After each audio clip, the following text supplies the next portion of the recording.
Muthoni wa Kirumba nĩ mũmemerekia ũrĩa wendete gũkorwo agĩikara maica matarĩ na scandals, mũndũ ũtanĩkaga maũndũ make thĩinĩ wa nenda-inĩ, and she lives a private life. Na nĩ mũndũ ũrĩa ona angĩkorwo agĩka ũndũ mwega, we ndokaga kwĩyonania kana we nĩ among the people arĩa matigaga thimũ ciao mũciĩ ti gũthiĩ akĩhũraga mbica kuonania ũndũ ũrĩa ekĩte. Na ũmũthĩ nĩ akoretwo agĩtuga Pastor Ben na njĩra nene mũno, kuona atĩ Pastor Ben nĩ akorirwo akĩhingũra kanitha wake kũrĩa mwena wa Ruiru bypass, ũrĩa wĩtagwo Jesus Christ Compassion Ministry, na nĩ kanitha ũkoretwo ũgĩkũra na njĩra nene mũno. Oroho Pastor Ben nĩ akoretwo akĩnyitĩrĩrwo mũno nĩ arata ake na njĩra nene na ona nginya ashirika, na nĩ tuonete onake agĩka maũndũ manene ma gũtuga andũ thĩinĩ wa community. Basically kanitha ĩno it's all about compassion na kwenda kũnyitĩrĩra andũ arĩa matehotete.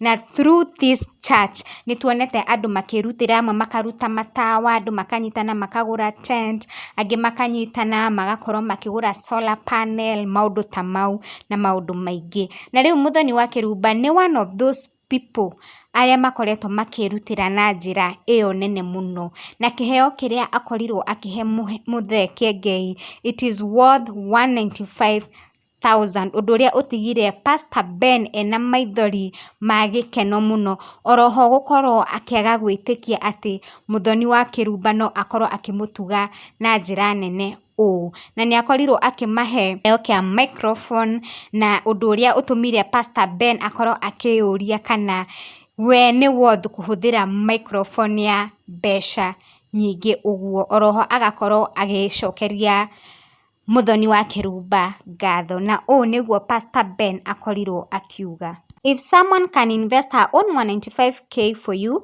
this should bring tears and happiness at the same time. Muthoni wa Kirumba, I now believe that I am doing it right. This has caught me with a surprise. This is a very expensive microphone to be used by someone like me.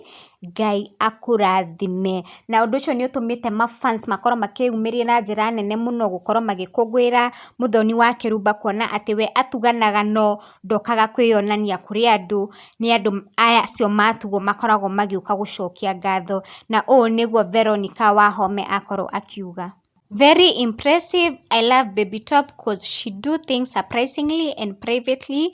God reward her publicly. Ngai arathime kairĩtu kau. Nake Elizabeth Njoroge agakorwo akiuga: This woman is blessed and will be blessed more. She is so kind and you will not even know it. She does her things privately and then leave it to God to bless her in return, and God never misses. May she continue being blessed. Na agekĩra love emojis igĩrĩ. Nake Lefi agakorwo akiuga: This lady, na agekĩra Muthoni wa Kirumba knows the secret of tapping blessings. She is very wise. She knows the power in giving. The other time she paid hospital bill for Reverend Lucy Wangojiri's father. She knows the power in sewing and I love it. Nĩmũigua kuma kwĩ mafans, na nĩ ũhoro wa ma atĩ Muthoni wa Kirumba ti andũ arĩa makuaga kamera gũthiĩ kwĩyonania maũndũ marĩa makoretwo magĩkĩra andũ, na Ngai endelee kũmũrathima nĩ mawĩko make ma gũtugana na gũkorwo agĩteithia andũ. Thank you guys for watching. Angĩkorwo nĩ rita rĩaku rĩa mbere, ndũkariganĩrwo nĩ kũhit the subscribe button.